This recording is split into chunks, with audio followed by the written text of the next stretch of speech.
দেখেন Because nature ভিডিওটা। always strikes back. And around the world, জাতিসংঘ থেকে 10 ঘন্টার আলটিমেটাম, হয় পদত্যাগ না হয় ডক্টর ইউনূসকে রাষ্ট্রপতি ঘোষণা। দর্শক, আন্তর্জাতিক মাতৃভাষা দিবসের রাতে বাংলাদেশের উপর নেমে এলো এক বিশ্ব সম্প্রদায়ের নজরবিহীন চাপ। ডোনাল্ড ট্রাম্পের পর এবার সরাসরি ময়দানে নামল জাতিসংঘ।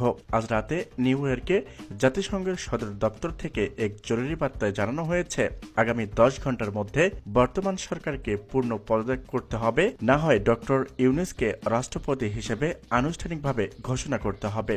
অন্যথায় বাংলাদেশ জাতিসংঘের শান্তিরক্ষা মিশনে থাকা কর্মকর্তাদের ফিরিয়ে নেওয়া এবং কঠোর অবরোধেরও হুমকি দেওয়া হয়েছে।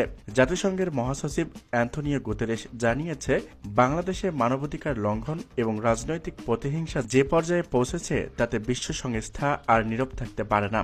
আমরা বাংলাদেশের রাজনৈতিক নেতৃত্বকে 10 ঘন্টা সময় দিচ্ছি। ক্ষমতার ভারসাম্য নিশ্চিত করতে ডক্টর ইউনূসকে রাষ্ট্রপতি করার অপরিহার্য।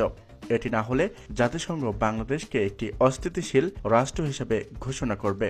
আন্তর্জাতিক বিশ্লেষকরা মনে করছে, তারেক রহমানের মন্ত্রিসভা গঠন নিয়ে যে বিশৃঙ্খলা সৃষ্টি হয়েছে এবং রুমিন ফারহানার মতো নেত্রীর উপর হামলার ঘটনা ঘটেছে, তাতে বিশ্ব নেতারা বিএনপির একক নেতৃত্বের উপর আস্থা হারিয়েছেন। তারা মনে করছে, ডক্টর ইউনূস রাষ্ট্রপতি থাকলে তারেক রহমান একক ক্ষমতা চর্চা নিয়ন্ত্রিত হবে।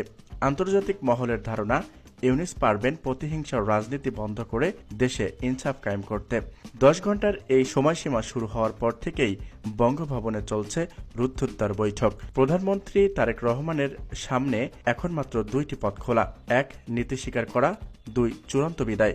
ডক্টর ইউনূসকে রাষ্ট্রপতি ঘোষণা করে ক্ষমতা টিকিয়ে রাখা, অন্যথায় পদত্যাগ করে ক্ষমতা পুরোপুরি ছেড়ে দেওয়া। সরকারের প্রভাবশালী 2 মুখপাত্র জাইমা রহমান, অন্যদিকে সরকারের 2 প্রভাবশালী জাইমা রহমান এবং নতুন শিক্ষামন্ত্রী হাসনাত আবদুল্লাহকে নিয়ে তারেক রহমানের একক বৈঠকে বসেছেন।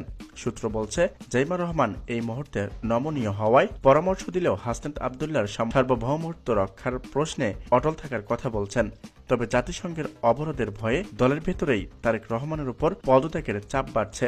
আন্তর্জাতিক আলটিমেটামের খবর ছড়িয়ে পড়ার পর রাজনৈতিক কূটনৈতিক এলাকায় গুরুত্বপূর্ণ স্থাপনায় কড়া নিরাপত্তা ব্যবস্থা জোরদার করা হয়েছে।